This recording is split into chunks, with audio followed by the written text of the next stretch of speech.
when you got a young shooter like Murray, the way he shoots the ball is incredible. It's everything is overly fitting for me in a sense of my playmaking to make my job a lot easier. And those components is they go together well. And that's one thing I've been conscious of over the last couple of years of my career is just being able to be somebody that can make my teammates better and make their life a lot better as well. Because once I do that, it make my job a lot easier, and those two go hand in hand. Once you really get the rhythm of that, and I take pride in trying to bring the best out of my teammates, and not just about me, just scoring, shooting the ball. I really try to get everybody involved and give them a different confidence that go a long way.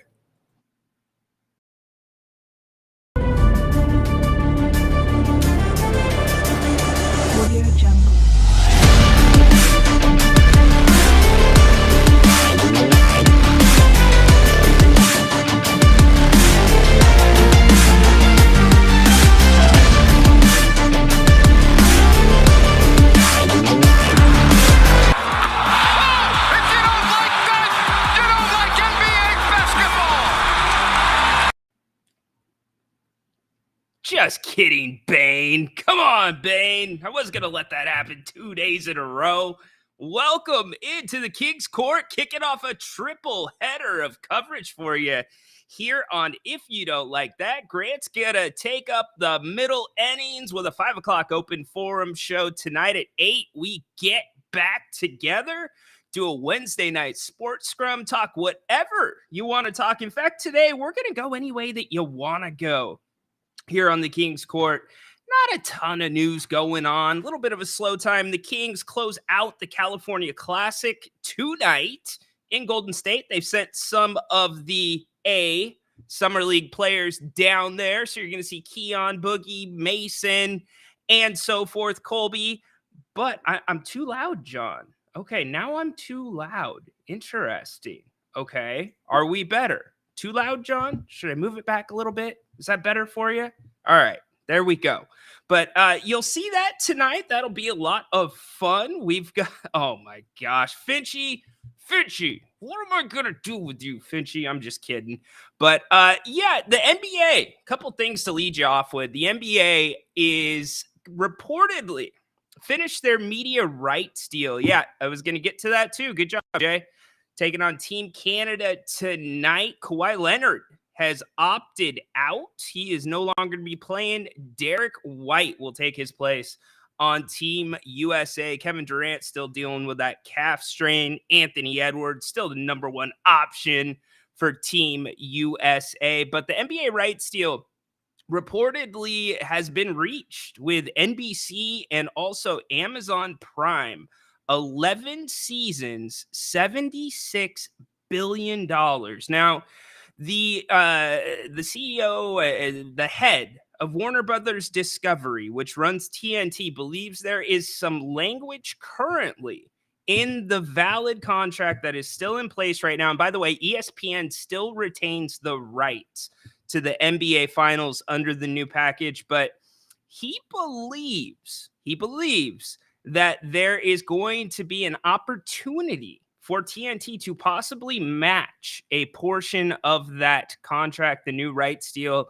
And reportedly, they would go after Amazon's portion of that. I don't know about all of you, but I would absolutely love to see Inside the NBA stay around. I think TNT probably does the best job of covering the NBA, Inside the NBA, for post shows, for NBA shows. I think it's a trailblazer. It's one of the best ones in my lifetime in terms of no horse sightings. No horse sightings yet, but we'll get to that in a little bit, Jody.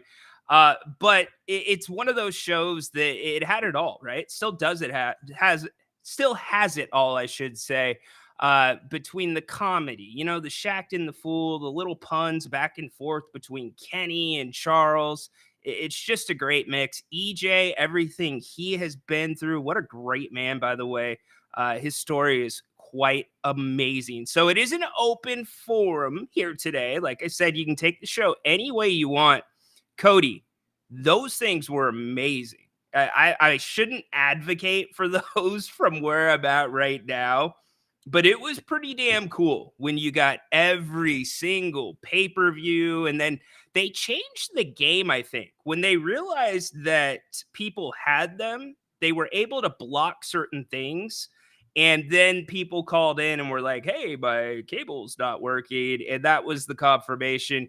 Believe it or not, I've heard there's still some stuff out there. And I know the internet, you can probably find a stream of whatever you want to watch, but you go through like 50 different ads and pop-ups and stuff trying to download onto your computer. But anyways, yeah, those were good, Cody. Really good. We had one growing up. Lucky to have that. And that was like back in the day, the Hulk Hogan days, brother of wrestling and Ultimate Warrior. You got all the pay-per-views. Good times, man. You're bringing back some nostalgia. I'm going to start the show in a different place because this was about, give or take 4 days ago. It was this past weekend, but it really, really got me fired up. I am not a big New York Yankees guy. Baseball, I'm a novice. I don't watch a ton of it, although I stay up to date with it. But the New York Yankees knocked it out of the park. In my opinion, the New York Yankees I'm back, baby! are back, baby. They mixed both baseball and probably the greatest show in the history of network television, Seinfeld. Yes, that is right. The Yankees gave away during this past weekend series a George Costanza bobblehead. I'm going to read straight to you from Corked Bats. The Yankees lost their 14th out of 18th last night, losing to the Red Sox in 5-3. But somehow they still brought home a dub. One of the greatest MLB franchises just dropped a bobblehead honoring one of the greatest sitcoms ever by honoring one of their greatest employees. Not Jeter, not Gehrig, not George Herman Ruth or George Steinbrenner, but rather George Costanza.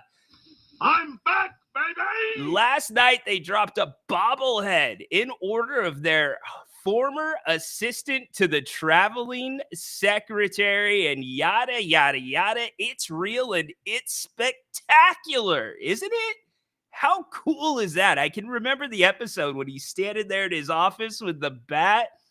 It's about time the Yankees partnered with the Vandelay Industries. Seinfeld remains an iconic classic sitcom, and I know the older I get, the longer I hold on to this take. The more and more I sound like my parents, honking about Three's Company or my grandparents attesting to the Andy Griffith Show still being the greatest sitcom of all time. But I feel like I still have a few more years to stand by this take before my millennial ass enters boomer territory. Seinfeld is on Netflix right now, so go start it. First season or two might be a chore to get through, but like most shows, once you get into it, it fits like a glove. That's my boy Austin Huff from Corked Bats on the article. But how freaking cool is that bobblehead?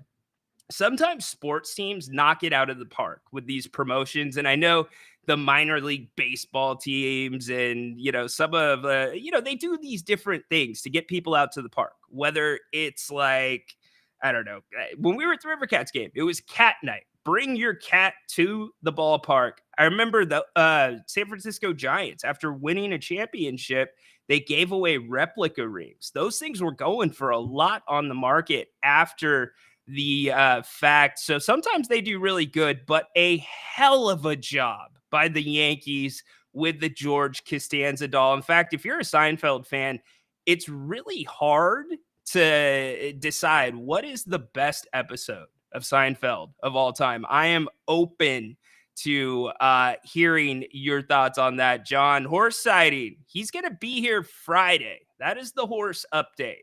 I do not know if we are going to do anything in studio. We'll see. The Brats, what's up? My dad had a black box. By the way, on the bobblehead subject, this is really vain. I did not expect this, but for my 40th birthday, somebody very close to me got me a 40th anniversary Ryan in Sacktown bobblehead. Yes, you can apparently make your own bobblehead. I don't know when that thing's going to arrive, but I do know I'm a little bit worried. I kind of think back to the Seinfeld episode with the doll, like I'm not sure if I want that in my house. I'm not sure if I want it on screen. And I love you, little bro. You did a great job. Very, very cool. Love you, Nick. Thank you for the thought. But it's going to be weird to have my own bobblehead. I don't know what I think about that. So Spain and England Euro final is set. Thank you for that, Sea-Dog. As you know, not a big soccer house here on the King's Court, but we can talk it. Did it say anywhere why Kawhi dropped out? Good question. He had not touched, and same thing with Embiid, by the way. Embiid was on the record saying, and he is still in, but this was the first ramp up for him. It's the first time really he had gotten back on the court coming into training camp. It had just been 2 weeks before that. I've got to think it is somewhat injury related. Remember, Kawhi did not finish the year. And look, the Clippers did not do great so far in the offseason. So maybe they're saving his legs. I can't tell you the exact reason right now. If you know it, you can put it in the chat. George is getting upset. Yes. The Lloyd Braun episode is damn good. That the computer one, that is a good one too. Trey Lyles is a dog. He brings some toughness to this team. What'd you guys think of the new King's Court logo? Do you like it? I thought it was really cool. Big shout out to our guy that does those. That was a very, very cool gesture. So I appreciate that. Can't wait to see Trey Lyles on Team Canada. Team Canada was good. Team Canada is good. So not saying that they're going to give the Americans a huge test tonight, but they are pretty decent. I was in the pool. Yes. The other day, Brett, I just saw, and by the way, apparently there's a bar here in Sacramento somewhere that is Seinfeld themed. But I saw the episode where George's girlfriend, his mom or her mom thinks that George is like homeless. Remember, like he had his shirt off at like one of the dinners and then he spilt coffee on a car and he was like wiping it off with a newspaper and she saw that. The pool one is really, really funny, though. Leonard does not want to be coached by LeBron. No, Steve Kerr is coaching that one for sure. You think the Kings will make another move? What about Herter? 2 first-round picks for Ingram? No, I don't think. I think the Ingram ship has sailed, and this is strictly my opinion. I do think the Kings will make another move. I would be shocked if they didn't, but I also think that a couple of chips have to fall before that. I think the Lauri Markkanen chip has to fall, and I think the Brandon Ingram chip has to fall. And I think as you get closer to Summer League in Vegas, that's when a lot of the executives get together. They start talking. In fact, if you're watching Hard Knocks right now, the New York Giants, the off-season version, you're seeing these little conversations that go on between executives. In the first 2 episodes, they detailed, I believe it was the Senior Bowl. And in this last episode, it was the draft combine. And sometimes that's how it starts. You know, in the first episode, I think one of the Carolina Panthers executives said something about trading a player, and the Giants GM comes back and says, well, what about a couple of second-round picks? And that's how the ball gets rolling. But getting back to my point, yeah, I think before you're looking at, for me, for the Kings, it's got to be, and Jerry Reynolds, and Jay, I'll give you credit for this because you are the one that brought it up. And Jay, I'm not sure if you were here yesterday. I did ask Jerry about this. I'm more on board with a stretch center or whatever you guys are calling it. Everybody has a different name for it, but a little bit of a longer 4. They can play some small 5. So who can that be? Could it just be a forward? Can the Kings roll with Alex Len? Remember, blocks up 24% last year. My guess is you're looking at maybe a Cam Johnson. I don't think the Kings have given up on that. And I'm hearing that the Nets are looking to get into the Cooper Flag sweepstakes. If you don't know about Cooper Flag, he is balling out right now on the Team USA, I believe, select team that's scrimmaging against the Olympic team. So we will see. But yes, the Kings will make another move. Kevin Huerter, out of everybody that is tradable, when I say tradable, I basically mean guys that the Kings are willing to part with. Because Keegan Murray, if you noticed yesterday, he was mentioned in the core by Monty McNair when they introduced DeMar DeRozan. DeMar mentioned Keegan Murray. I had said previous to any of that, Keegan was going to be off the table, and then reports came out that said Keegan was off the table and not involved in the Utah offer package. But I'm going to see if a Dorian Finney-Smith, a Cam Johnson, a Mitchell Robinson from New York, can the Kings swing a player like that? I know Bobby Portis is a sexy name. He's obviously under contract with Milwaukee. Jerry is a huge fan of Bobby Portis, but I know Grant was asked this question last night on his open forum. He doesn't see any chance of that happening, but who knows? Things change when guys or when teams start to come together a little bit more and the bigger chips fall. Don't be surprised, by the way. I know Darius Garland just signed or recently re-signed. He's got 4 years left on his deal with Cleveland. There's been a lot of talk about whether Mitchell and Garland can play together. Is there enough basketball for those two? Donovan Mitchell signing the extension with Cleveland. Could Cleveland possibly be in the sweepstakes for Brandon Ingram?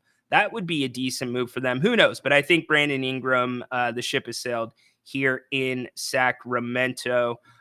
Festivus, of course, Festivus, the feats of strength. He brings Kruger over for dinner. Yeah, that is a classic episode. Really good one. In fact, Ash, come to my show on Friday night, Ryan. I'll put you on the guest list and horse. Interesting offer, Ash. I will think about that. I will see what we have going. Logo is fire. I appreciate it. Yeah, our guy did a really good job. And thank you to Grant as well. Huge surprise for me. Did not know that was coming. Most NBA players on a team, 10 only. Team USA has more. Most NBA players on a team, 10. Yeah. Well, USA, it's either on an Olympic year. Yes, most times you're going to get the 92 team set the precedent for that, right? Because you do have to wonder, how important is a gold medal? Do we talk about that a ton when we're evaluating, hey, is this guy a Hall of Famer or not? It comes up from time to time, but the 92 Dream Team really set a precedent for these guys. And then you got guys like Kobe Bryant that played on the Olympic team and took it serious. You remember when Kobe ran through Pau Gasol's chest and they were teammates at the time? So partially, Jason Tatum, his ties to Kobe Bryant, that's why he is wearing number 10. But there is something that is very special about being included in that group. So yes, they load up with the NBA players, and usually they'll throw one college player on there. You remember the 92 Dream Team had Christian Laettner on there before all of the tattoos. So, and plus, maybe this changes. We're seeing a lot more European players go higher in the NBA draft, or I should say international players. Who knows? Maybe it changes where you're going to see international teams with more NBA players. It could. Who knows? A lot of talent out there. Dennis says Team Canada has a shot, and they didn't even put Edie on.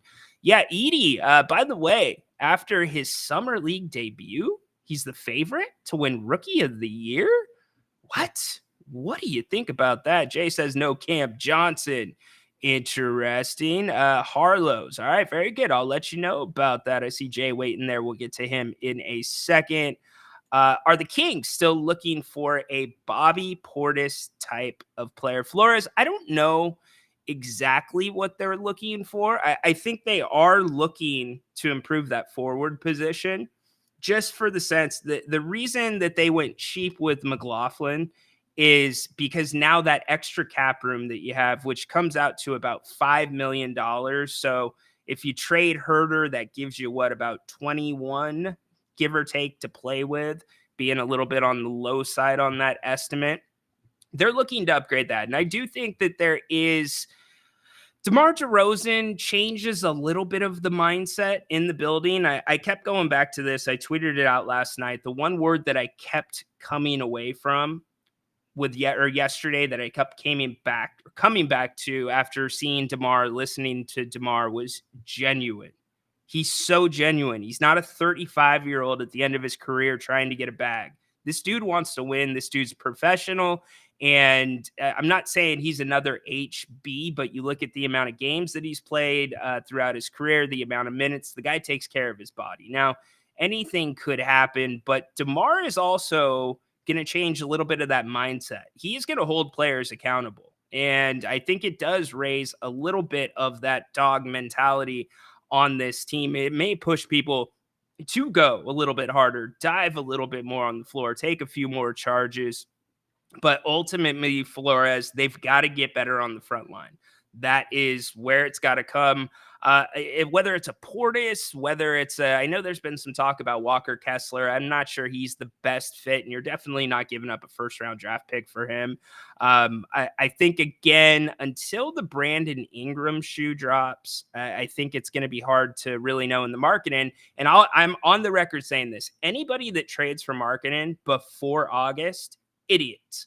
Terrible move if you do that before August, unless it's for like a basketball and a couple pairs of shoes, which would not happen because he is not able to re-sign or re-up with the team until August. So really interesting. C-Dog, I know it's early, but what do you think this Kings team has? Or do you think this Kings team has what it takes to win a playoff series? Oh, it's a great question, C-Dog. I think they're closer to having what it takes. One of the things that you see in the NBA when you get to the playoffs, besides the defense picking up, is half court. You got to be better in the half court. You have to be able to execute in the half court offensively. And you can't argue the other way about DeMar DeRozan not making the Kings better in the half court now. Now, ultimately, they've got to be able to mesh together, right? But you have three guys on the court at any time, and we are not including Keegan Murray, that can create a shot that you can go to. So does it improve their chances? Absolutely. I don't think they're quite there yet, especially with Devin Carter and the injury news, but much closer and very, very patient too. They've stuck to their guns, stuck to their principles. And I have been very pleased with them doing that. And Monty McNair, his choices thus far, go get Mitchell Robinson. Why not? Why not? Where does he fit in? The Knicks are already, look, they've been in talks about Walker Kessler as well.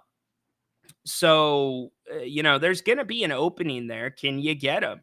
Progressive, they have almost no good depth at the 5. Well, arguably, they've got 2.5 centers on the roster right now. You've got Sabonis, you've got Alex Len, and then you got Trey Lyles. He's your stretch 5. This offense, the way they're going to run it, you can't. Jay made this point. I'm going to come to you in a second. That if Sabonis were to go down, there's not anybody on the roster that could replicate what he does for the Kings offensively in terms of facilitating, but there's not anybody on the open market that could do that if Sabonis went down. So I like with the Alex Len re-up. I think that's a good signing. Alex has improved each year. No, he's nothing special, but he doesn't hurt the team either. And remember, Sabonis plays a lot of minutes. So we're not talking about a ton of minutes for a backup center. So, and again, I'll remind you, blocks up 24% last season. So, but Progressive, I will give you this. Jerry Reynolds and I are both on the same page about the door kind of swinging back to the big men. They've been taken out of the game for so long with positionless basketball and everybody playing on the perimeter.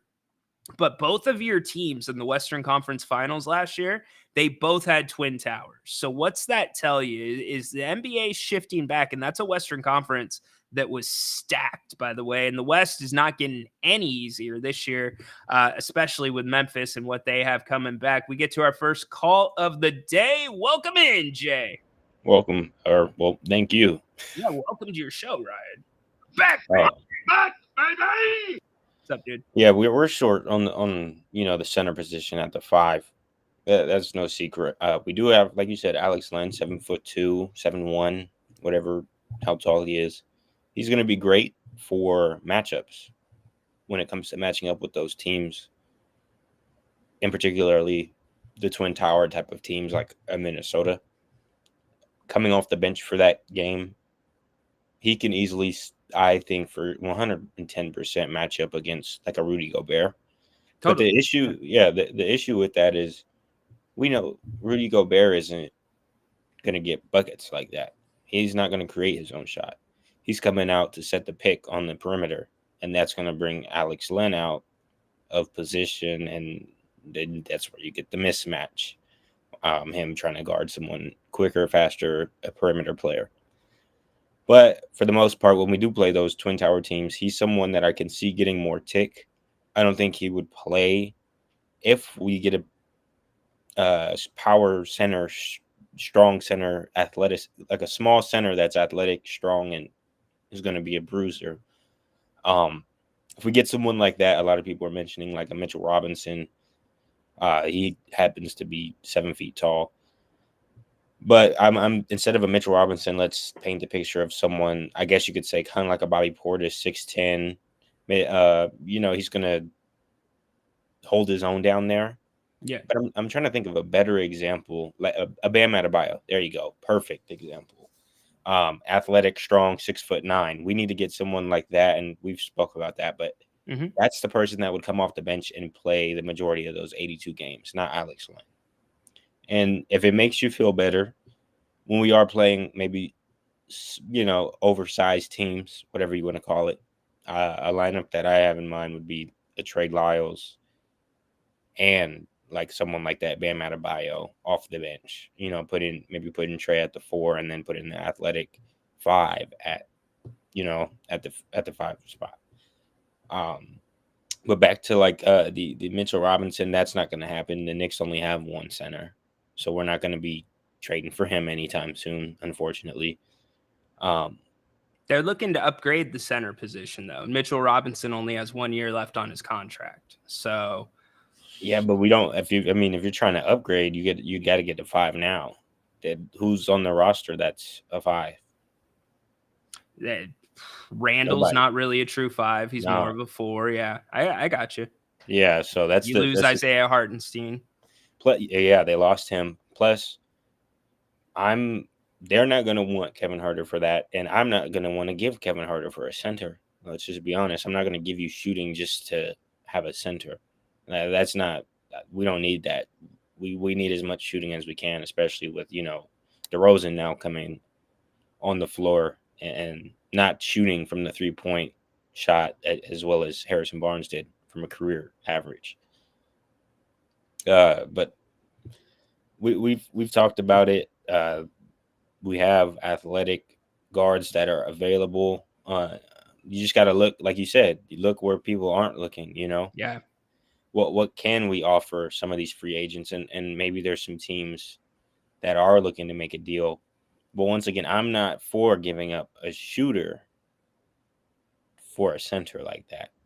No, I think it's going to be more. It's not going to be a traditional center. You hit the nail on the head. Alex Len's going to be the guy that comes in, and when Alex Len's on the floor, a lot of time the Kings are going to play zone. If you ever have a situation, that's a great point. If you ever have a situation where Sabonis and Len are on the floor together, it is going to be a zone defense. And period. End of story. And to your credit and to your point, it's a great point, but that just goes to show how bad we need someone who can hold his own down there. No doubt. You know what I mean? That's why I'm saying like that 6'9", 6'10", he can guard at the perimeter if he needs to. And if he's undersized down there in the paint, well, he's 240, 250 pounds. Jerry yesterday talked about a guy like John Collins, right? Maybe he can stretch the John floor Collins, a little bit. Yeah, I looked at him yesterday too. That was funny. But the thing is I think his contract, I think he's a little overpaid.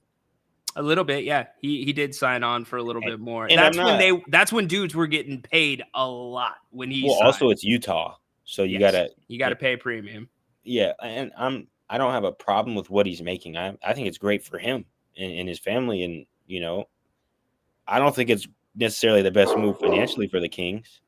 Big dog back there. Okay, that's what we need. We need a big dog Yeah, back you there. you want to throw Gordo on the floor? Yeah, He'll that's take what we- care of it here. He's Yeah. ready for some minutes right now. I think Isaiah Stewart, they call him Beef Stew down in Detroit. I was looking at his stat line earlier. It wasn't too bad. He shoots decent from the three, so we can have a Trey Lyles and Isaiah Stewart 5 out on the perimeter on offense, and then we got 2 guys down there that are solid, gonna hold their own on the defensive end. But like you said, and there's not 7-footers out there, especially right now in the free agent market, that are mobile to where we need them to be mobile. Because we have a 6th man in Malik Monk, but I want another 6th man like a Nas Reed. I want that kind of center build.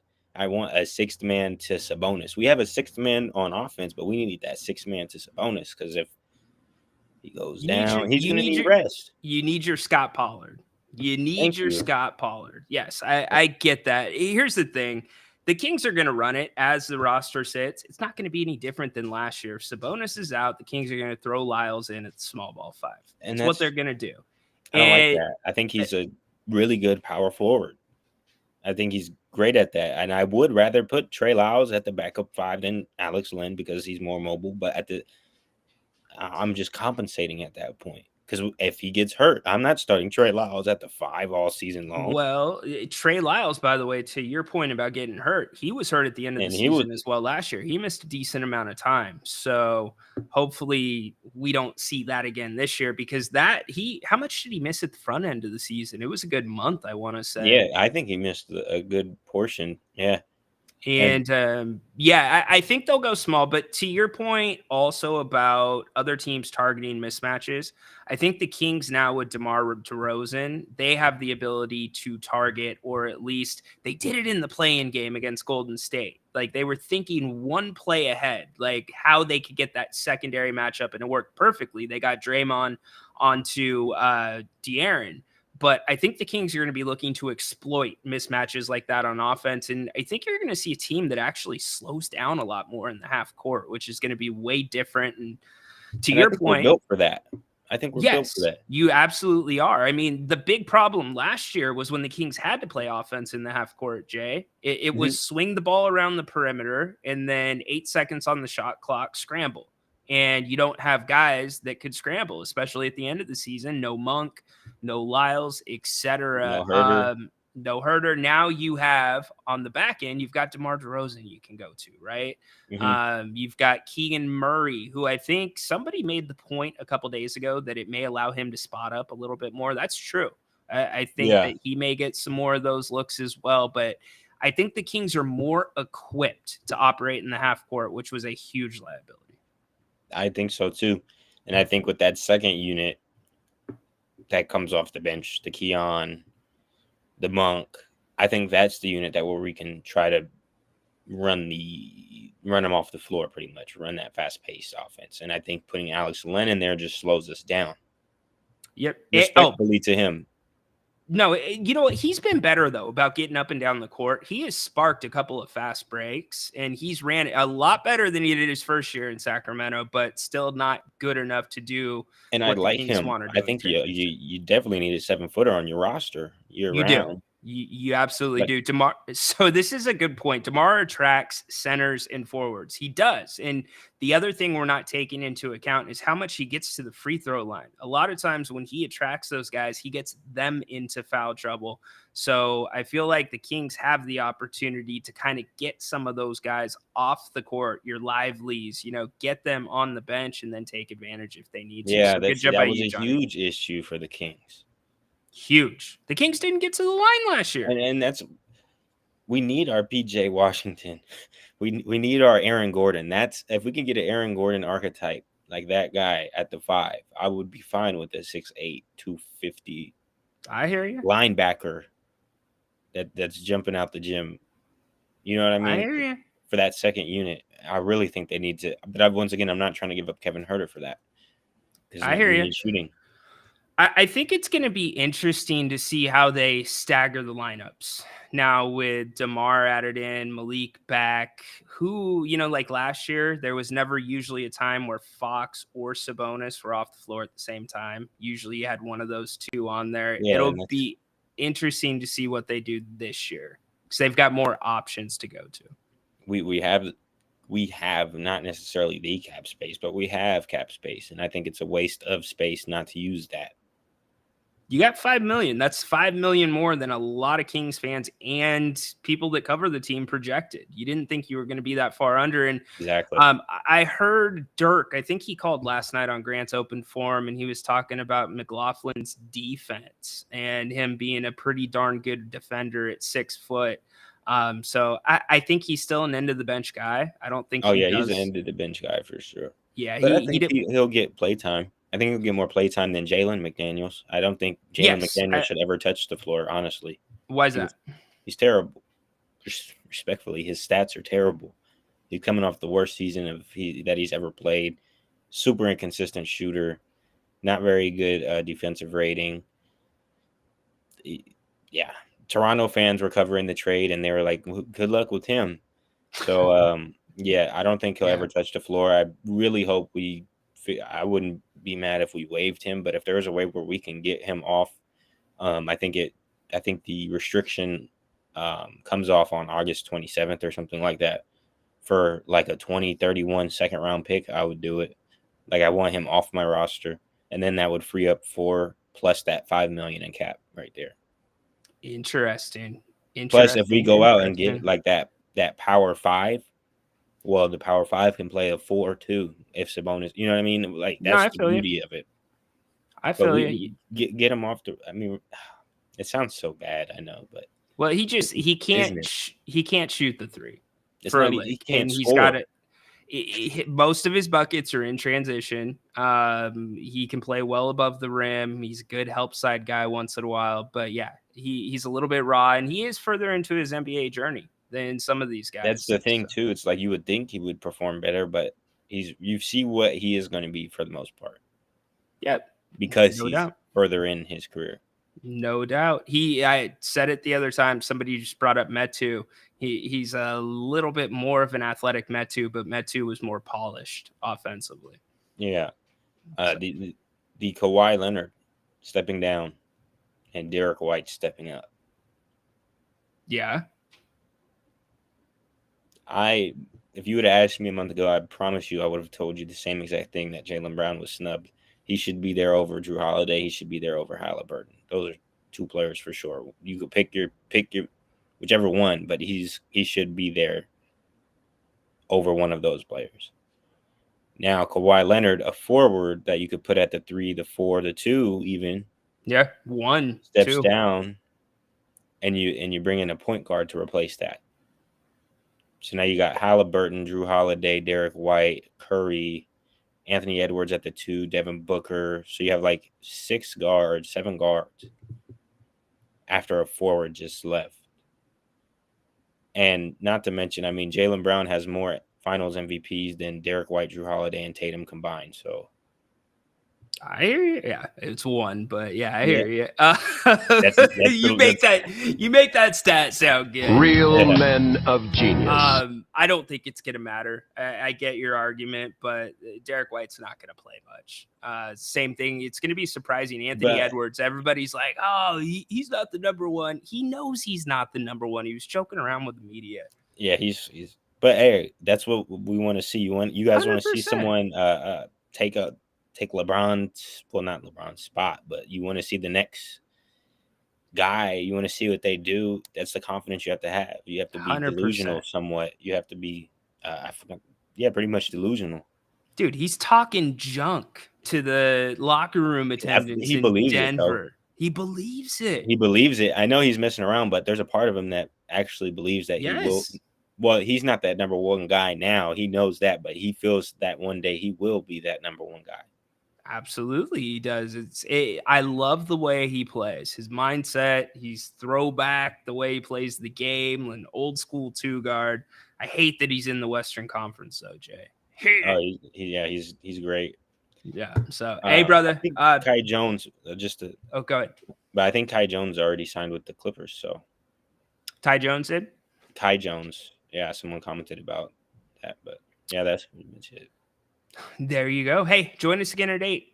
Chop All right, it up for sure. with Napes and I. All right, brother. That is Jay Woj picking us up here on a Wednesday. Jay getting some love from everybody. Progressive Sabonis is a power forward. Len plays 5 minutes per game. Trey Lyles is stretch 4. All true. There's some questions. Sabonis can't shoot it enough to be a power 4, but that's where it's going to come in this offseason, what he can do. Amy, how you doing today? I know the loss of HB will be felt. I agree with you, but with DeMar's comments at the press conference, could he fill the massive leadership role that HB had in the locker room? Absolutely. And I think even though De'Aaron Fox is going to be going in to 8th season now, he's going to be going into his 8th season here in the NBA, learning from a guy like DeMar DeRozan. Did you see the genuine excitement that De'Aaron had about bringing DeMar here, that being involved in the process? DeMar is well respected around the NBA. Extremely respected. And then also think about some of the people he's played for. Greg Popovich. Like I said, he takes care of his body. I think absolutely. And it's seeing a guy that's a little bit, I don't want to say that HB is kind of quiet at times. He leads by example. DeMar's one of those guys that will take you under his wing. I talked to one of my roommates in college who grew up with DeMar. I've talked about this a few times after the Kings made the acquisition. And he's like, big brother. That's just what he is, big brother. So, yes, I absolutely think DeMar DeRozan raises the level of accountability, Amy, in that locker room. And the accountability level was already pretty high when it comes to a guy like Sabonis, who plays hurt, a guy like De'Aaron Fox, who plays hurt all the time. So absolutely. And nothing to take away from HB. HB, like you said, consummate professional. And San Antonio, they got a good piece with HB. I think he's still got a lot left in the tank and a great guy to have around Wembanyama. Great guy. We bring in Corn Dog. What up, Corn? What up, everybody in the King's Court? How you doing today, buddy? What can we do for you? I'm having a great day. So there was a meeting at work, so, got paid to, not work. Nice. Yeah. For those that don't know, Corn Dog is our resident Costco expert. So any issues you have with Costco, you just direct them at this guy right here. Yeah, we had a culture meeting about the culture of Costco. Most of it was just basic stuff you could find on Wikipedia. But you know what? I got to go inside, take a break, and then, just not get paid not to work for like almost an hour. So there you go. Can't beat that. Nope, can't beat that at all. So what can I do for you, my man? Well, so this is now, my final week of waiting for NCAA 25 to come out. Yeah. I cannot wait. I have been itching to play. I can't wait to start crazy rebuilds, realign conferences, online dynasty. I cannot wait. I am so excited. Many new teams in there now. I just saw a story that Arch Manning's getting paid I think it was like $60,000 to promote the game. So they're going all out. Oh, I've waited 11 years for a new college football game. I am so excited. But okay, so dial me in. What's the big deal about it? Isn't it just kind of like Madden with college players? Yeah. College games have always played a little differently than the Madden games, actually. Okay. The gameplay wise, they've been a little more fast paced, and there's a lot. And in this game, they've went almost all out. I mean, they went to a lot of the schools and they recreated their team entrances and stuff with the mascot mocap and everything. And they got their chants and stuff. I saw a gameplay of Donovan Edwards, the running back from Michigan, and you hear the crowd even say, let's go Penn State. He's like, oh wow, that almost sounds like I'm there. Interesting. They have the entrance with the Penn State Nittany Lion, letting them out of the gate. They got, Ralphie the Buffalo running out there. And this is the first game we're getting, the names of the players instead of, QB7, QB12, running back 24. Love Dynasty. Dynasty is the deepest and most fun mode you can ever play in any football game. You can spend hours and hours and lose time regardless. You just even setting up your Dynasty can take you a couple of hours if you're realigning conferences and stuff, because you're like, wait, where do I want to put this team? Where do I want to put this team? So clear this up. So Jay's saying no, there were never real college players in the game. They were fake until NIL came, but they replicated the player. They just didn't say the player's name, right? Like the skill set, the number. Yeah, Reggie Bush would just be running back number 5 or whatever. Right. But they would give him the same type of rankings and abilities within the game. Okay. Just about. I know. So Kevin O'Connell, who was at SDSU when I was there, he was the quarterback. He's now the coach of the Minnesota Vikings.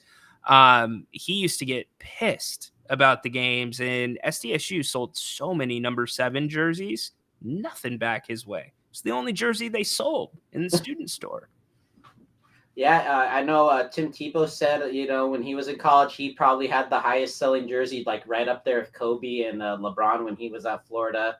No doubt there, he was, one of the most popular guys. How much money did he miss out on because of that? That Florida team was, championship, and they were as popular as ever. But, we're getting players paid. We're getting, dynasties back. I love Dynasty. We get Road to Glory mode where you start off as a high schooler and your senior year and you pick your college. And all this great stuff. So it's like your full life mode where you get recruited and everything. Okay. And they've added so many new playbooks to this game, before they had kind of more basic playbooks, but I heard they've added like 120 different playbooks. Do you want my hot take? Sure. I would rather have an original Nintendo and Tecmo Bowl than this new college football game. I guess you just don't have a lot of time on your hand. I'd be a pig in mud. That used to be the best football game ever, man. You don't have you know what? If you like games where you can just pick Bo Jackson and just run around everybody in circles. It was such a classic, man. You'd make your way through the day. I love that. I love that about old games. I love exploits. Don't get me wrong. Like Madden 08 on the Wii, I found a spot where you could onside the kick and it ricochets off of the defending return man, and it's almost a guarantee get back on the onside. There's a certain spot on that one in Madden 08. Afghanistan, baby. Oh, yeah, that's an interesting handle. The value of NCAA college football 2014 is probably going down. So the value of 2014 was up until this one? So because it was the last college football game, the value of that game was, extremely high after it stopped being produced. Maybe around $80 to $100-ish, maybe even more.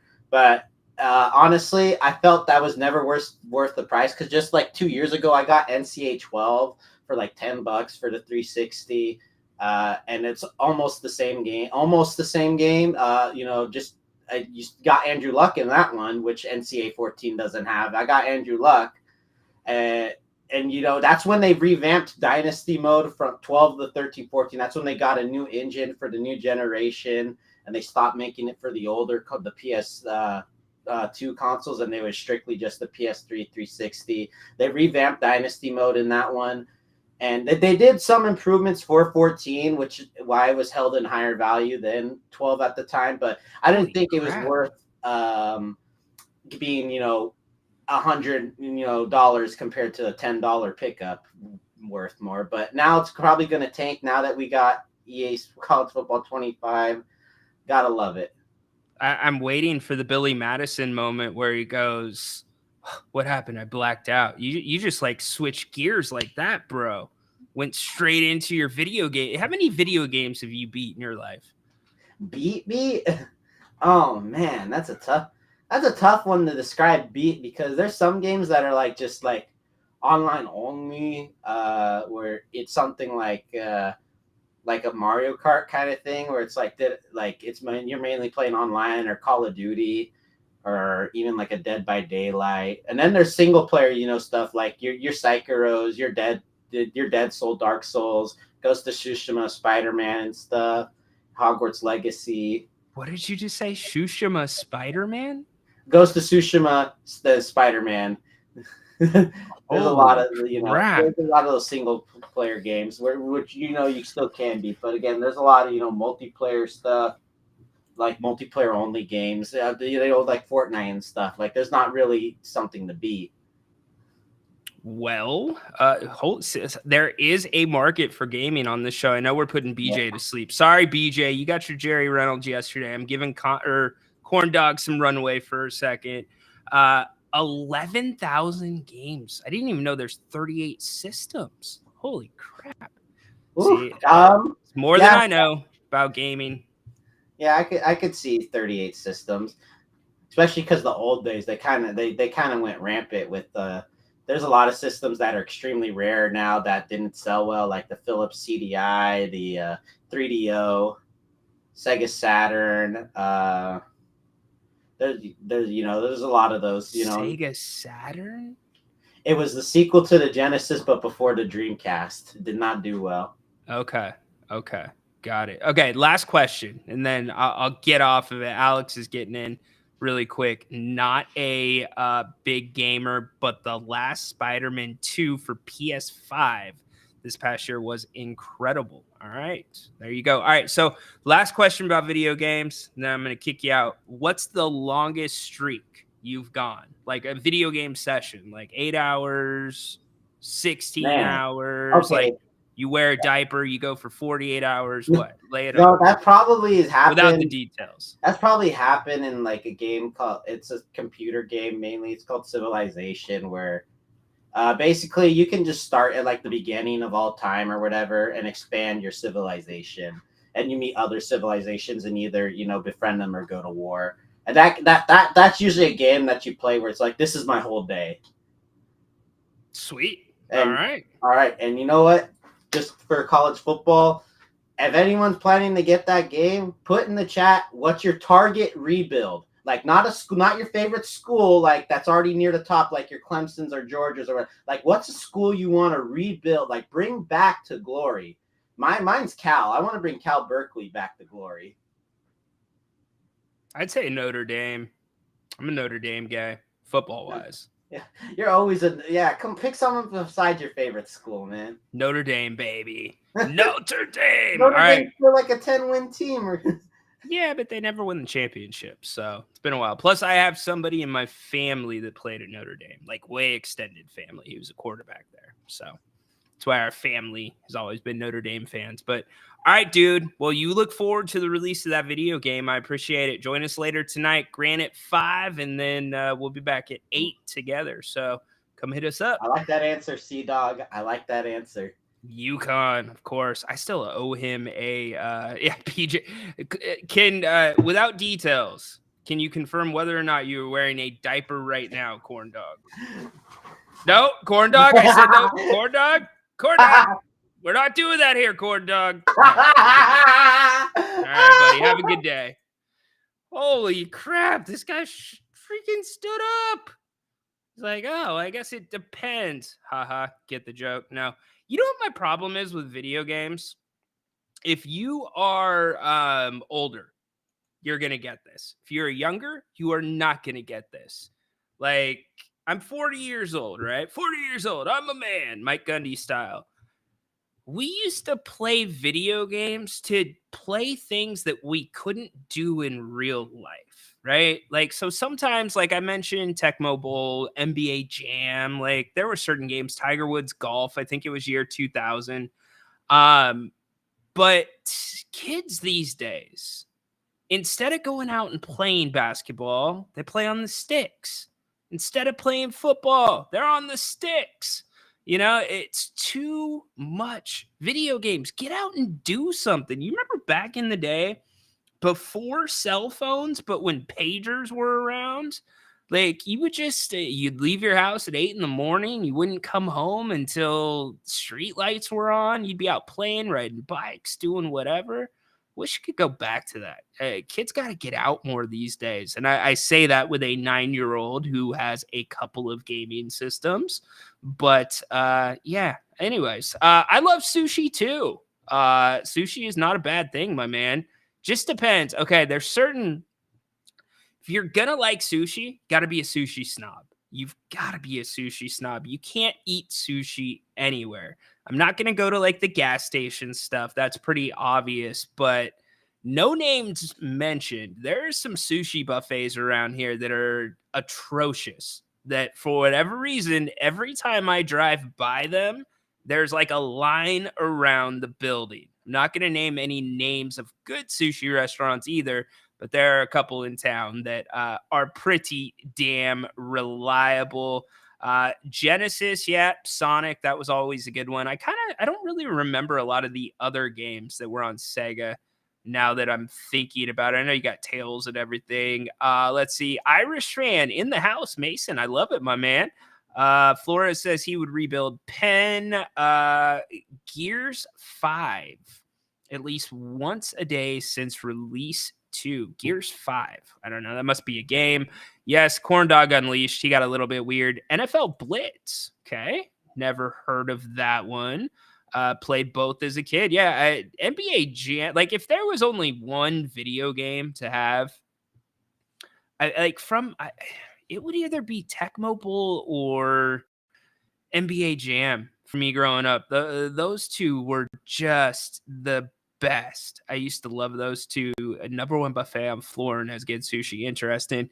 Very good. Hey, we're not the only ones that are talking about DeMar DeRozan in the addition to the roster here in Sacramento.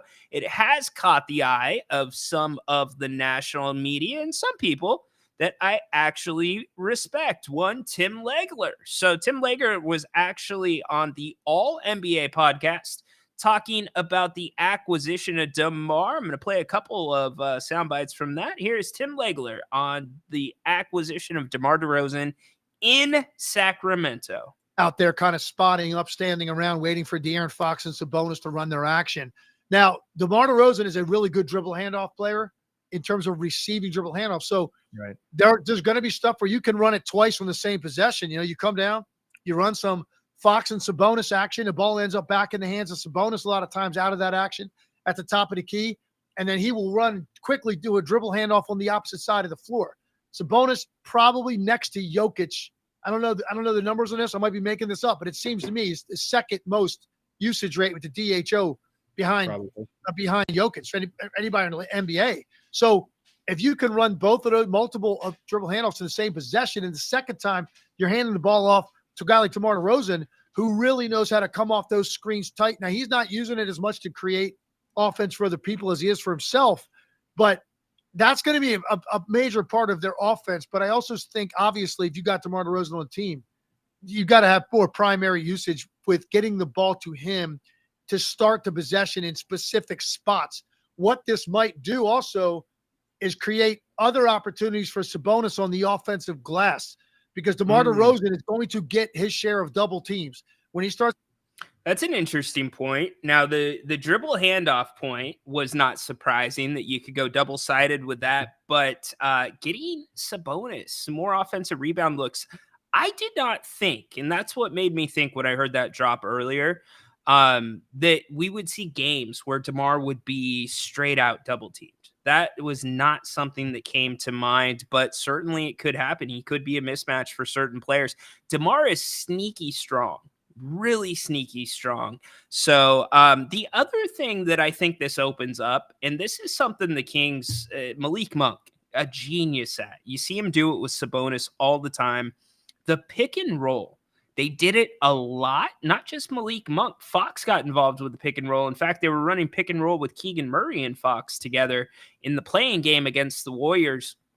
I expect the Kings to really pick back up with the pick and roll this year and really vary the looks up. Last year, it was very vanilla. It was very predictable.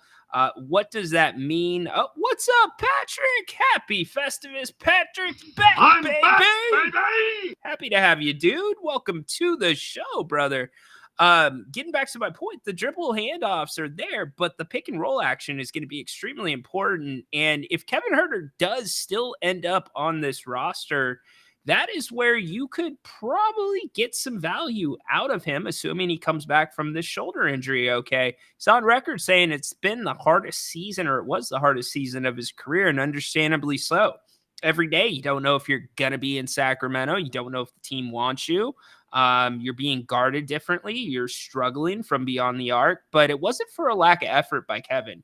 Kevin always tried, if the shot was not falling, he'd try to get into the lane, try to get the floater to go, try to get involved on the offensive boards. And for as much as people want to trash Kevin Huerter, his defense was really not that bad. He was asked to do a lot that was outside of usually his role at times, guarding some players that really he had no business guarding, and at times he did a decent job. So we'll listen to some more Tim Legler in a second, but first we bring in Alex. Alex, what's up, man? How you doing today? What's up right now? How you doing, man? Good, brother. What's happening? I have a couple things for you, but first thing I want to say is Corn Dog has quickly become my favorite fan guest of the King's Court. That dude's crazy. He's crazy, but I like him. He's nuts, dude. You don't know what you're going to get from him. Yeah. So, I mean, he falls asleep when you have a guest on, which was wild. I thought it was a work at first. And then right now, standing up in front of everybody, that was fantastic. So shout out. I was scared. I literally took him off the screen. I'm like, is this dude going to pull his pants down? Like, I have no idea what's about to happen. Come on, man. I think pound for pound, he's the most entertaining guest right now. That guy's crazy. Pretty entertaining. Yeah. And he's loyal. He great dude. I enjoy it. You got to be liked here to be called Corn Dog. That is a gloss. You have to earn your glosses around here. Yeah, no, definitely. And to that point, too, I think in the workforce, everybody has their degrees and all that, right? But you also have to have personality to set yourself apart. So that guy has personality for sure. So that's what's setting him apart right now in this King's Court world, I guess. Amen. But I did want to get to I, on the other hand, would trade Kevin Huerter for a forward or center. And that's only because I'm just trying to think of like Mike Brown. I think Mike Brown would play Fox, Monk, Ellis, and possibly even DeRozan all over Kevin if we upgraded the fourth spot. If we didn't upgrade the fourth spot, then yeah, maybe Kevin will get a little bit of run. But I still think Mike Brown likes Keon more than him. Of course, Monk and Fox, and DeRozan will play some too also. I think the only way Kevin gets decent run is if he starts, and I don't know if Mike's going to start him. So I am down to trade Kevin for a center or for a power center or for whatever else you want to call it. I know you said everybody has different names, but that's my opposite take on Kevin. It's nothing against him. I just think the makeup of the team and what Mike Brown looks like he's trying to do, he tried to put Duarte in for him last year, you know what I mean? So I personally think I'd be down to not get rid of, but to trade Kevin for a forward or center or the combo of whatever that may be. I think the ship is completely sailed on Kevin starting here, and I think that's a good thing, actually. I don't think that's a bad thing. In fact, the times he came off the bench, he looked a lot more confident, and he looked like he had a little bit more freedom. Now, the one thing that gets interesting to me, Alex, is I thought one of the problems with the Kings offense last year was there wasn't enough shots for the starters. And so what partially worked when Keon Ellis ended up taking over, there was no expectation of running plays for Keon Ellis yet. You need him to knock down shots if he's open. And once his confidence grew, he started creating a little bit more. But now you've got Malik back. Now you've got DeMar in the mix. I wonder how much basketball, or if there's enough basketball to go around, and how they're going to monitor that. But I do not think Kevin fits into it in any way in the starting lineup. No, definitely. And I agree with that because that further adds to my point. So the way you describe it, and I'm not trying to belittle it, but it sounds like you want to almost baby Kevin, get him some confidence, get him some shots. You don't have to do that with Fox, Monk, or DeRozan, or even Keon. Keon's there to be a dog on defense and take open threes. I think baby, no disrespect. I think baby is too strong. You don't have to baby him. It's just the type of he is a shooter. So he plays the shooting guard position. It's just like a Kyle Korvert's no different than any of those guys. You've got to run plays to get them going. They're not usually shot creators. They knock down shots. They're finishers, not creators. So there is a little bit of onus. It's not so much baby, and you got to put them into the game plan. And that kind of goes for Harrison Barnes too. That's not a guy that's usually going to go out and get his own. And so that's why it was so weird last year. And you got really worried with Keegan Murray when he was starting to fall into that line with those two. It's like, no, dude, you need to go out and do your thing as well. And Keegan got aggressive a little bit, but I think it's more of you got to get him involved more than baby. No, yeah, and me using baby is an extreme example of what you were saying, you know what I mean, as far as getting him his shots. But yeah, obviously that's an extreme example. But what I'm saying is you don't have to do that for the other guards, you know what I mean? And I think Mike Brown's ready to pedal to the metal and not have to do that. Like I said, he tried to put in Chris Duarte for him, which no respect to Duarte, but you know, we obviously have better talent than that. And then next point to that, I guess on the other side of it is I hope we do upgrade that for power forward, center, small center, whatever the case may be. I think there are plenty of options if we can't land a Kuzma. And real quick, the more that time goes on, the more you have your shows, you're convincing me to not go for Kuzma. Just because, again, I don't know where the mindset is. And there now that DeRozan's here too, there's more. He's going to take away more shots too. And I think Kuzma loves him some shots. If you look at his usage rate, it's very high. I didn't realize that till recently. He's super high usage rate. So maybe that's why he said no to Dallas. Maybe that's why he didn't come to the Kings last year or whenever that was supposed to happen. I think he really loves his shots, and maybe that's more important than winning. So, like I said, the more you talk about it, the more I'm kind of out on Kuzma. That's just me. I could be wrong, but you know that's neither here nor there. But last thing I want to throw in to you is, have you been seeing the Uncle Howdy stuff? And if so, what do you think? Yeah, I think the vignettes have been brilliant. I've really enjoyed those. I thought the debut was, but I'm starting to get a little bit. I didn't watch what the tape said this week. I know another tape was delivered to the desk, but I don't know like if impatience the word, but like I don't need for like the fourth time for Nikki Cross to come out from some smoke and deliver a tape. Like, what are we doing here? Like, I actually thought they were going to go after Jey Uso, not Chad Gable. Yeah. Well, I think the swerve is going to be Jey Uso. They keep teasing Gable, so I think you're right on that. And I do agree the tape thing is getting a little played out, but I think that's going to happen until the next pay-per-view. If I had to guess, WWE likes to do long-term storytelling, and I think they're going to drag that out till the pay-per-view to make a match debut. So is he a heel or a face? You know what, dude? I think in today's modern wrestling era, everybody's kind of a tweener. There's like Cody's your obvious baby face, and Roman was your quote unquote heel, but mostly everybody else in between are kind of tweeners. People like to root for bad guys and so on and so forth. So back in the day, it was different, but I think a lot of people are tweeners nowadays. It's a good point. Were you shocked by the? First off, I think they absolutely wasted the Money in the Bank. What are you doing? Like, that was terrible. But I know there was a botch that happened. What's the news on that, or what happened there? Okay, so another shout out to Haunted Horse. He always compliments my hair. So I wanted to pull my hair out when that happened.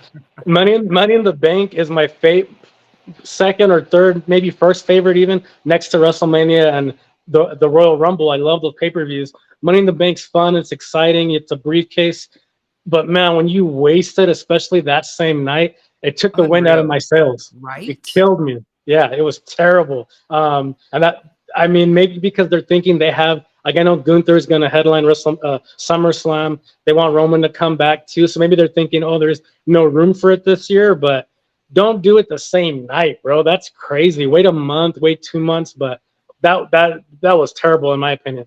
Especially with the Punk stuff, like he's already cost McIntyre how many matches? It's like it was old at that point. I feel like they've done an amazing job with the creative, but these are just a couple of things where they've had a few missteps. But it's still a much better product than it was under that sicko that used to run the company. Dude, I agree. And again, that made me want to rip out my hair. Just that, that decision, that was nuts. And then to Bo Dallas, I had no idea he could do promos like that. I had no idea he was that good at promos. I don't think he could until what happened. I think his brother's passing really changed his mindset. I mean, I hope they go more on the Bo side rather than the Bray side and let Bo kind of become his own thing. But yeah, he's been knocking it out of the park, brother. He's been killing it, dude. And then last thing, again, I already said the last thing, but I've never seen the show Seinfeld. I've heard a lot of great things about it. I know. Wow. But I know. I'm terrible. I used to watch Friends, and I know Seinfeld would come on before Friends or sometimes after. I'm a little younger than you. I'm 32, but I know Seinfeld was still out. But I was a big Friends guy. I like that show a lot. And I know Seinfeld is big, but I never seen it. So my question is that your favorite show? Because and besides the stuff that I do, I review MMA and wrestling and NBA and the NFL, but I'm a big movie and show reviewer. But Seinfeld I've never seen. Is that your number one? Is that a top 5? What's your take on that? You know what? I think it's definitely a top 5 for me. Okay. It probably is my favorite show. If I had to go down, like if it's one, I'm gonna make a confession here, y'all. It's just you and I, right, Alex? Yeah, dude. Nobody else. Okay. Me, you, and the weights. That's it. So, if anybody from the San Diego State basketball program is listening, they're gonna get really mad at me for this, especially the years that I was there. But San Diego State basketball, both men's and women's, it was a big OC house. I mean, a massive OC house. We had rules about who could come over to watch the OC. We had rules about what you could do while it was on, so everybody was being respectful. We took the OC serious. So I have the OC in my top 5. Seinfeld is number 1. Is that now? Forgive me if I'm wrong. Is that the song, the California song that plays in the beginning? Yeah. Fantastic song. Yeah. Yes. Okay, so you put Seinfeld over the OC in your list, right? You said Seinfeld's got to be number 1 for me. Yeah. Okay, and my top 1, I know there's tiers. People throw Game of Thrones out there and all that, and I've watched it. It's good. But my number 1 by far is Breaking Bad. I don't know if you've seen that. Yeah, I love Breaking Bad. It's a great one. Breaking Bad is awesome. I'm trying. What's your top 5? Give me your top 5, and in the chat, put your favorites in there. Put your favorite or your top 5. Great question, Rhino. This is why you're a great host. Like I said, Breaking Bad is number 1, clear cut. There's no other tier. That's number 1 for me. Everybody else is below it. Gold standard, platinum standard, whatever you want to say. Number 2 is where it gets a little interesting. I'd probably throw in Stranger Things. I love that show. I love it so much. I know it's more of like a newer show, but I was hooked, especially second season and on. Loved it. That was fantastic. And then 3, I would probably go. You know what was also really good? I used to like The Walking Dead up until season 7. Walking Dead 1 through 7 was fantastic. Then it got a little woke, it got a little weird, and it just kind of it had too much. Didn't have enough tread on the tire anymore. But I love. Very much so. Repetitive. We would make a point to watch that one live when it was on, and and there's so many spinoffs now too, right, Alex? Okay, and then to that point, the spinoffs, especially the Rick and Michonne one, that one was almost just as good as the regular Walking Dead show. It's only 6 episodes. I'd recommend checking it out. I don't cry on too much things, but I got a little teary-eyed on that one. The Rick and Michonne spinoff show was fantastic. Okay. And then another one that I do like that's underrated is Bates Motel. It's on Netflix, I think.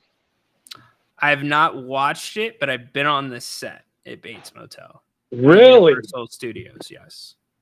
That's amazing. Oh, you know what? I did see it on the little boat tour too. I wasn't on the set, but we saw it on the boat tour. But not the movie. I think the movie was from the 80s or 90s, right? I believe I don't know. I just Okay. know of it was the TV show one. The It wasn't- TV, yeah, the TV show, dude. That's probably a top 3 for me. That show was so good. I had a great time watching that. So I guess you could throw all those in there. And a thing that I think is kind of controversial. I'm not crazy about Game of Thrones, and that's a lot of people's number 1. Yeah, Game of Thrones. I haven't been able to keep up with it. My wife has watched it probably 3 times over, Wow. and I'm trying to understand what's the new one that's out. Something Dragons. or House of the something. Dragon, yeah. House of the Dragon. I'm trying to get caught into the fold of that one. So Breaking Bad is in my top 5 for sure. I think I also have to put in the top 5 Entourage. Entourage was an excellent show on HBO. I loved Entourage. That one's a top 10 for me for sure too. That was sneaky good. I would definitely say that. And you know, another one too, I'm kind of remembering things. I don't know if you've seen the show Trailer Park Boys. It's very silly, but it's very fun. It's a fun show. Yeah. Yes, Trailer Park Boys is very underrated. It's colorful. It's different. It is. But yeah, Ricky's pulling his goalie. Bubbles is like the funniest dude ever. You know, the good thing about that one is they're 20-minute episodes, so they're bang, bang, bang. It's all pretty much comedy and good content. There's no drag-ons. To me, I can't put certain shows in the top 5 if they're a chore to watch. And to me, I know I'm in the minority, but Game of Thrones, to me, had a lot of filler in it. There was sometimes I was like, man, this is dragging on real hard. There were some great moments, epic moments, but that's not a show I was able to binge because it dragged on so much. Breaking Bad, I think I finished it in 3 days, and the only time I took a break was working out. Like I literally was addicted to that show. And that's why I haven't been like that since season 3 and 4 of Stranger Things. And since then, I'm still looking for that show. Breaking Bad was awesome. There were so many twists and turns in that one. Walter's character, so much depth. I think what happens though with a lot of these shows, I know Seinfeld, which we started off with today. Yeah. A lot of people don't like the final episode. A lot of people don't like the final Sopranos. A lot of people don't like the final Game of Thrones.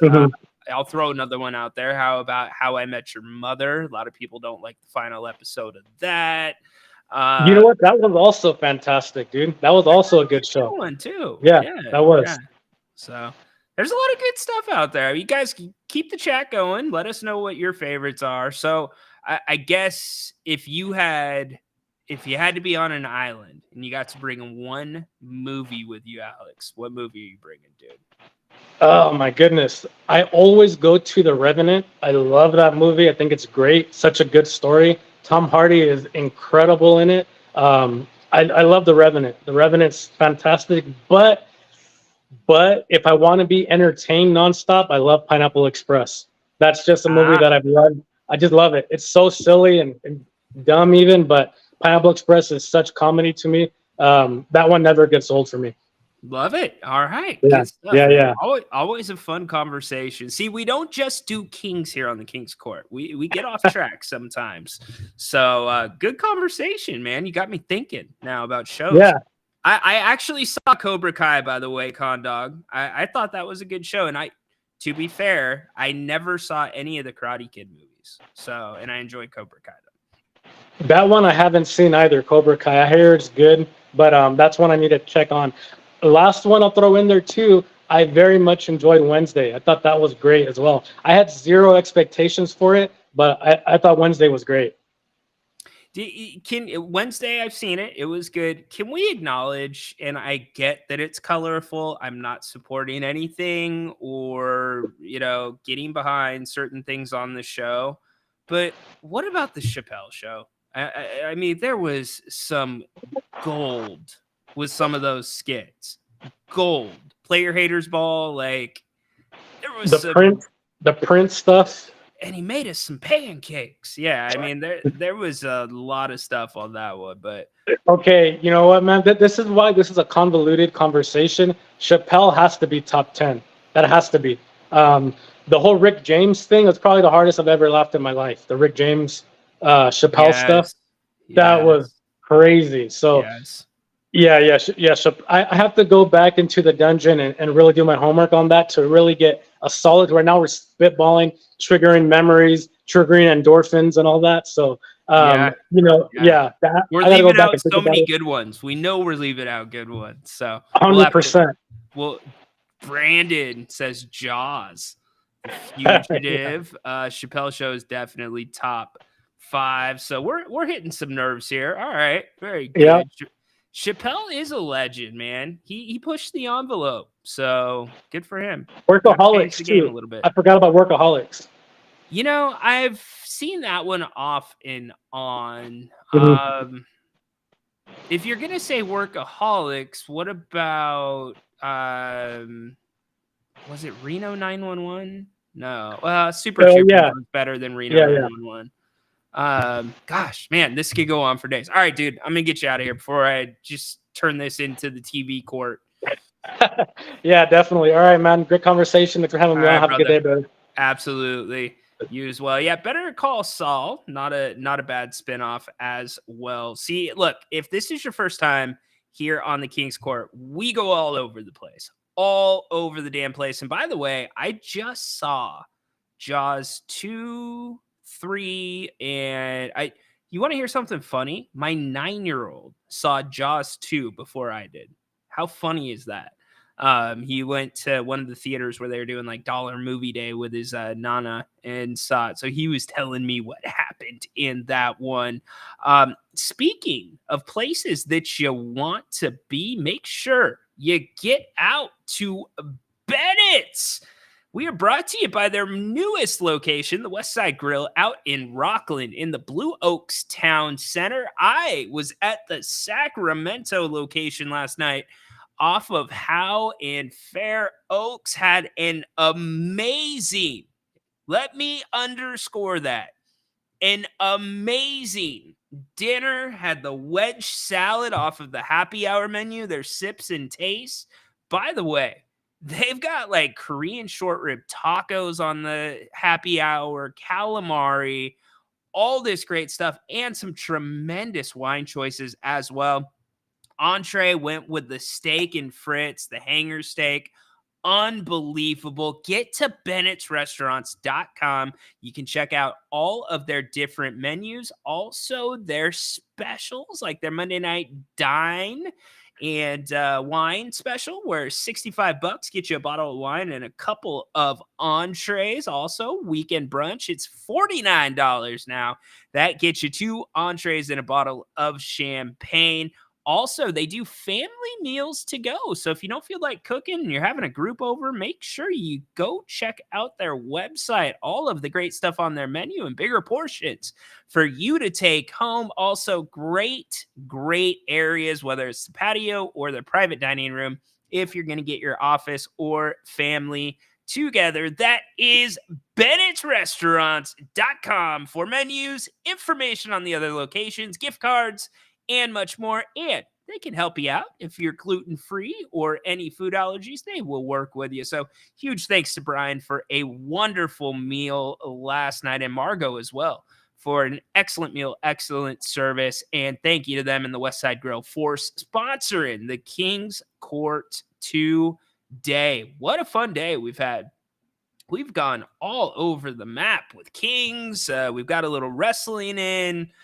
Corn Dog got his video game stuff on. Watch party at Bennett's. You know, we could set something up. Would you guys want to do, let me ask you this, because I've been kicking this around. We were going to do it earlier in the summer, but now I'm thinking it's becoming a more appropriate time. What about a King's Court get-together at Bennett's? In fact, what if we worked in a way for you to win your way there? Come dine at Bennett's on my dime, get together. Maybe have a special guest or two, maybe a Jerry Reynolds, maybe somebody else. If you're interested in that, let me know. Maybe we could put that together fairly soon. This has been a really fun community to start building, and look at all that we're doing in the off season right now. Just wait as we get closer to NFL training camps. They start to open up in a couple weeks. And before you know it, it is going to be time for Kings basketball. August is going to be a month off. That's usually when most of the executives go on vacation, because you know what happens come the end of September? That's right. Training camp for your Sacramento Kings Media Day. And come October, we are going to be back rocking and rolling in the regular season. So a lot to look forward to. Like I said, Grant is going to be back tonight at 5 o'clock for Open Forum. And then Grant and I are going to be meeting back up tonight at 8 o'clock for our Wednesday night sports scrum. So make sure you're a part of that. And the way to do that, so make sure you're subscribed to. If you don't like that, you can find our entire category and entire library of pregame, postgame, halftime shows, specials with Jerry Reynolds. By the way, if you're new to the King's Court, Jerry Reynolds joins us every Tuesday right here on the King's Court. We are blessed and incredibly lucky to have him every Tuesday for about an hour. It's always a fun conversation, and we take your questions as well. In fact, BJ got to come up and come on camera with Jerry yesterday.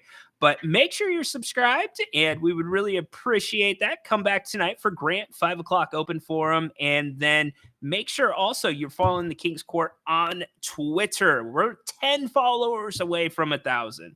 When we get to 1,000, I'm going to make a big announcement. I'm going to do a big giveaway at 1,000. So if you are not following me on Twitter, go to @Ryan_in_Sacktown. That is where you can find the King's Court with Rhino. Also, all of the audio from the King's Court ends up on Spotify and Apple Podcasts. And usually, I do apologize, you have not been getting shoot-arounds lately. Usually every morning you get an additional podcast from me on top of the live shows at 2 o'clock. Things have been incredibly busy with free agency, talking to sources, and staying in the loop so we can bring you the most up-to-date information. Grant and I have been ahead of the curve with a lot of this King stuff. We laid out a timeline. I told you last Wednesday, I said the Kings will have a move done in the next 7 days. Talked about looking in the places other people are not.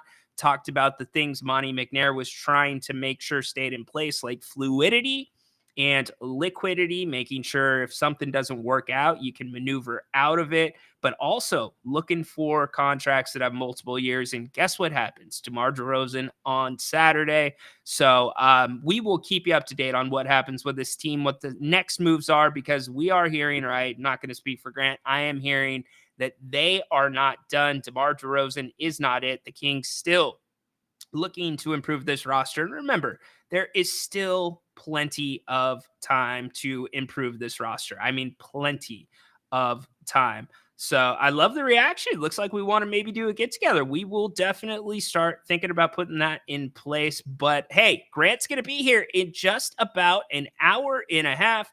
Make sure you come back and support him. Open Forum Wednesday. And then Napes and Rhino tonight at 8 o'clock. Come back for that. We'll be taking your phone calls, taking your comments. And then you've got Kings basketball also tonight from the Chase Center. Kings and the Warriors. So a lot going on. Thank you so much for being here today. Hope you have a great rest of the day.